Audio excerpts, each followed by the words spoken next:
primeira pergunta de hoje é esta: dinheiro é importante? E a segunda pergunta é: precisa perguntar? A base da sociedade mundial, nesse planeta capitalista em que vivemos, é o dinheiro. E é o amor a esse vil metal que traz todas as consequências terríveis que o mundo atravessa e tem atravessado e já atravessou durante toda a sua história. Agora, quando falamos vil metal, esse metal é vil? E esse vil metal realmente existe? Se o dinheiro é tão importante para a sociedade, se ele sempre foi importante para a sociedade, a terceira pergunta: por que nunca nós recebemos na escola, que é a encarregada da nossa educação, uma aula sobre como funciona o dinheiro? De onde vem o dinheiro? Como é criado o dinheiro? Como funciona a economia? Por que nas escolas, não só as particulares, as escolas públicas também, por que a criança ainda quando jovem, que já começa a se interessar por dinheiro, né, para ter uma mesada, para comprar algumas coisas pessoais, por que não é dito a essa criança, a esse jovem, de onde vem o dinheiro? E por que depois de jovem nós morremos e não temos a informação da escola de como procede a situação financeira do nosso país?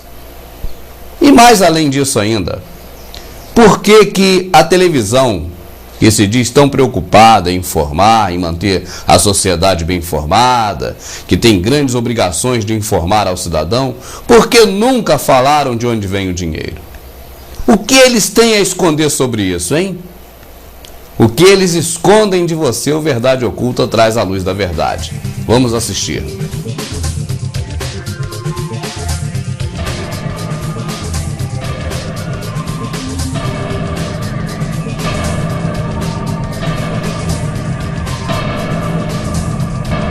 Capítulo 1.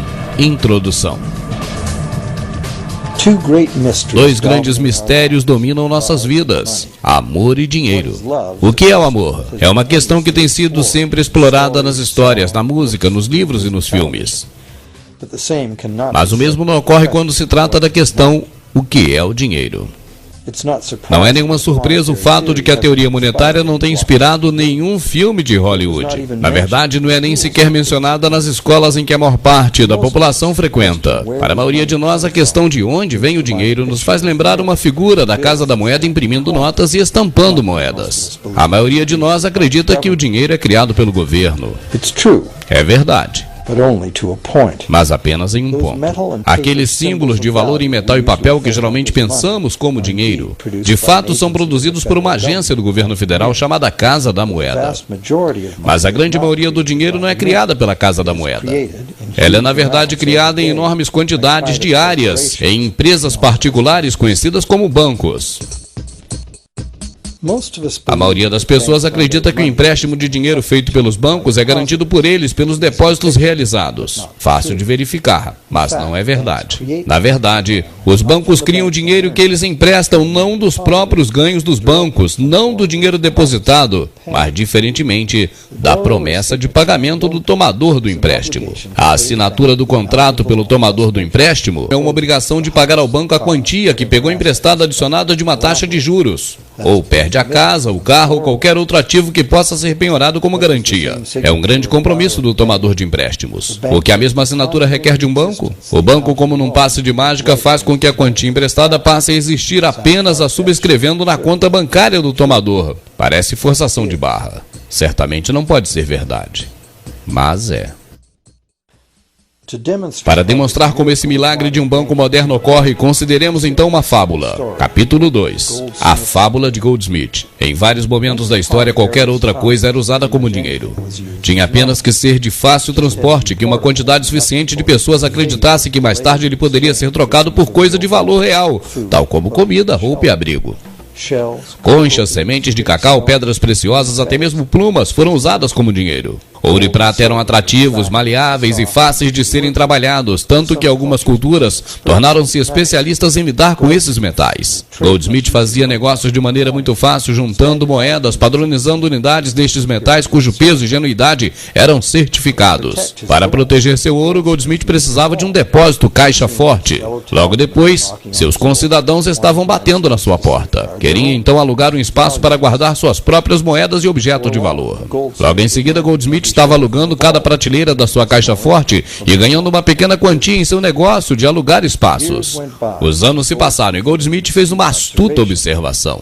As pessoas que depositavam raramente iam retirar sua efetiva quantia física em ouro, e eles nunca vinham todos de uma só vez. Por causa de uma reivindicação em relação aos cheques que Goldsmith subscrevia como recibo pelo ouro depositado, os cheques, começaram a ser negociados no mercado como se fosse ouro.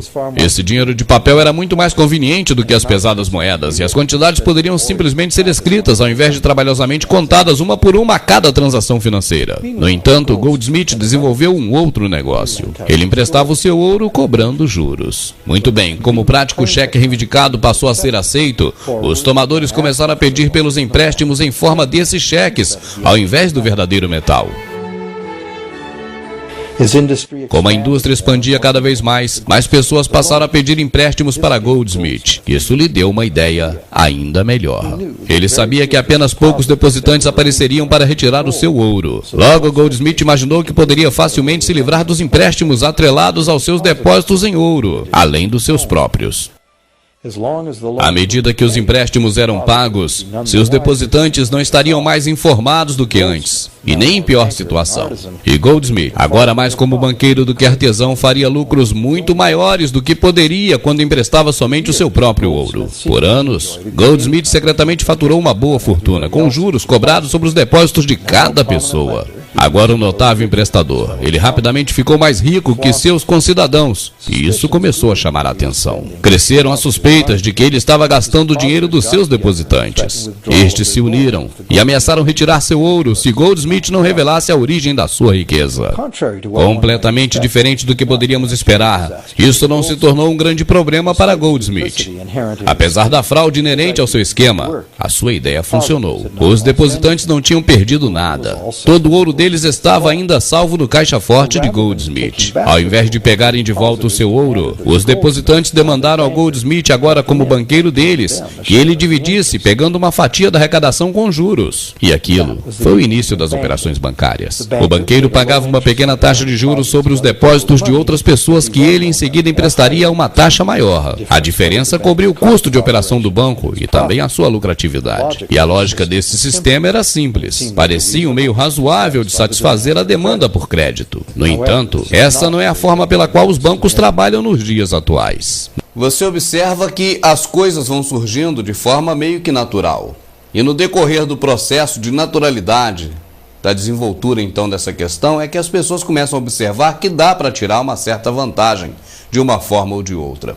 O nosso Goldsmith, o Smith Ouro, o dono desse banco fictício na fábula, você já viu que ele já viu novos planos aí para poder ir ficando cada vez mais rico, já cobrando juros e coisa e tal. E no próximo segmento ele tem uma ideia muito mais fantástica. O que os olhos não vê, o coração não sente. É a lógica usada por Goldsmith para implementar o seu trabalho daí para frente. E nós vamos chegar também nesse bloco nos dias atuais. E você vai observar que o governo tem uma participação muito grande na questão dos bancos, porque se não houver participação do governo, criando leis, respaldando leis, através dos representantes dos banqueiros, os políticos, com certeza o processo não funcionaria.